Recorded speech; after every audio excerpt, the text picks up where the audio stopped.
tentang parfum.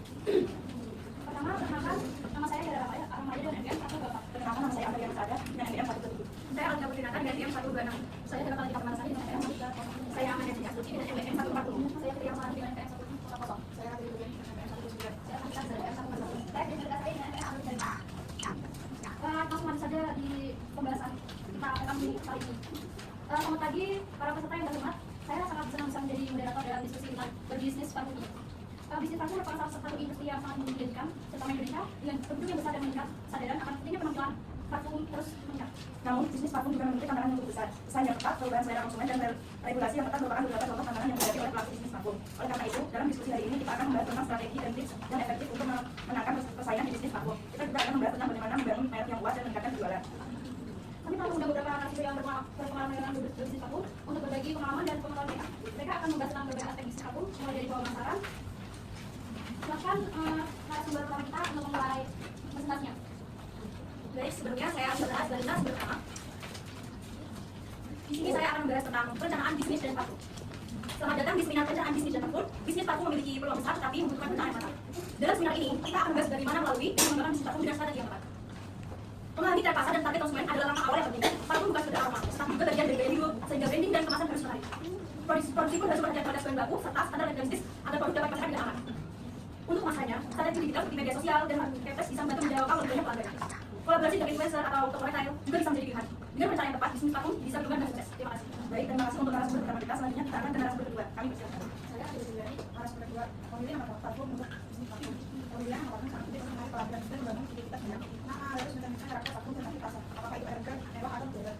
Nama yang memiliki makna emosional, tapi mungkin diingat terutama jika dibuat dengan aroma, suasana atau perasaan di parfum. Selain itu, keunikan juga penting akan nama itu terlalu umum atau melanggar etika. Kemoderan pelafalan dan penulisan harus diperhatikan agar menjadi dan mencari pelanggan. Mengikuti tren seperti penggunaan unsur bahasa Prancis atau Latin bisa menjadi strategi, tetapi harus tetap sesuai dengan identitas itu. Dengan apa yang tepat, parfum bisa lebih menarik dan bisa juga menarik sifat bahan. Terima kasih. Terima kasih untuk narasumber kedua. Selanjutnya kita akan ke narasumber ketiga kami. Kami persiapkan silakan. Baik, di sini saya Triya Mahari atau pembahasan tentang apa sih yang harus dibangun ketika saya ingin menjalani usaha parfum. Nah, ketika kita ingin menjalankan bisnis parfum, ada beberapa izin yang wajib dimiliki. Yang pertama itu adalah izin perusahaan atau IB. Ini semacam KTP bisnis kita. Kemudian ada surat izin usaha perdagangan atau SIUP yang memastikan usaha kita legal dengan hukum. Lalu karena kita berbicara soal produk yang berhubungan langsung dengan konsumen, jadi kita butuh izin dari BPOM.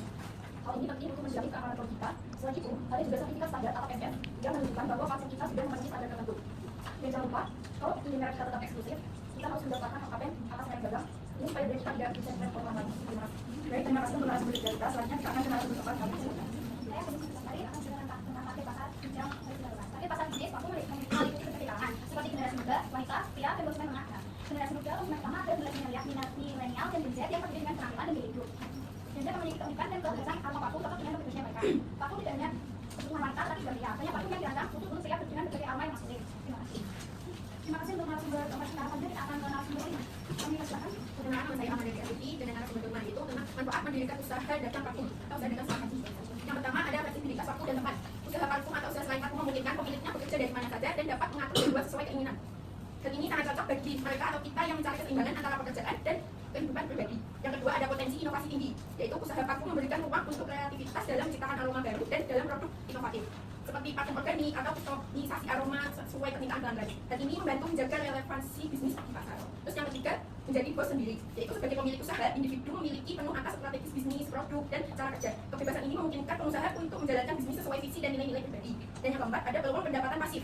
Dengan sistem yang terotomasi, bisnis parfum dapat menghasilkan pendapatan yang pasif setelah berjalannya dengan baik, sehingga pemilik dapat mendapatkan penghasilan bahkan saat tidak aktif bekerja. Pemilik bisnis tetap memiliki pendapatan yang pasif. Selain manfaat mendirikan usaha dagang parfum bagi pemilik bisnis, juga ada manfaat bagi orang lain, yaitu yang pertama itu peluang kerja. Usaha parfum dapat menciptakan lapangan pekerjaan baik dalam produksi, pemasaran maupun distribusi. Ini memberikan kesempatan bagi banyak orang untuk mendapatkan penghasilan dan kita bisa membantu perekonomian orang lain. Sekian, terima kasih. Baik, terima kasih untuk narasumber kita. Selanjutnya kita akan ke narasumber ke-6. Jadi saya dari Koordinator Penanganan Sari sebagai narasumber 6 akan menjelaskan terkait dengan perluasan jaringan kerja dengan bidang usaha parfum. Dalam dunia bisnis parfum, membangun jaringan kerja yang luas adalah kunci untuk berkembang dan menciptakan peluang baru. Dengan memiliki koneksi yang kuat, seorang usahawan dapat lebih mudah mendapatkan akses ke bahan baku yang berkualitas, memperluas pasar, serta bertukar wawasan dengan para pelaku industri lainnya.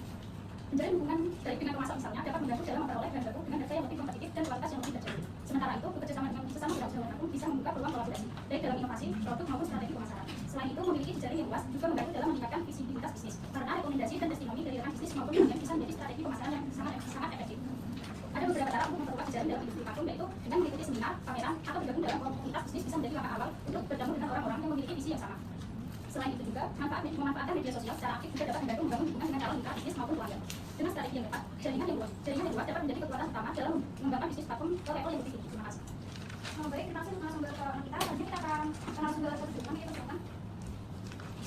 Baik, terima kasih. Saya akan menjelaskan tentang strategi pemasaran dan promosi bisnis vakum. Strategi pemasaran dan promosi bisnis vakum dapat dilakukan dengan memanfaatkan media sosial untuk menjangkau audiens yang lebih luas, serta membangun identitas merek yang kuat. Selain itu, kolaborasi dengan influencer dan penggunaan konten visual yang menarik juga sangat penting untuk menarik perhatian pelanggan dan meningkatkan penjualan. Pemasaran vakum juga dapat ditingkatkan melalui promosi yang menarik, seperti memberikan diskon atau penawaran khusus untuk pembelian pertama. Menggunakan deskripsi awal yang mudah dan pesan personal kepada pelanggan dapat menciptakan hubungan yang lebih dekat dan meningkatkan loyalitas. Pengiriman yang cepat dan aman juga menjadi faktor penting dalam menjaga kepuasan pelanggan, sehingga mereka merasa puas dengan pengalaman berbelanja. Dengan menerapkan berbagai strategi ini, bisnis platform Anda dapat berkembang dan menarik lebih banyak pelanggan. Semoga seminar ini menjadi wawasan dan inspirasi bagi Anda yang ingin memulai bisnis platform. Terima kasih dan selamat belajar. Kami akhiri sampai di sini saja.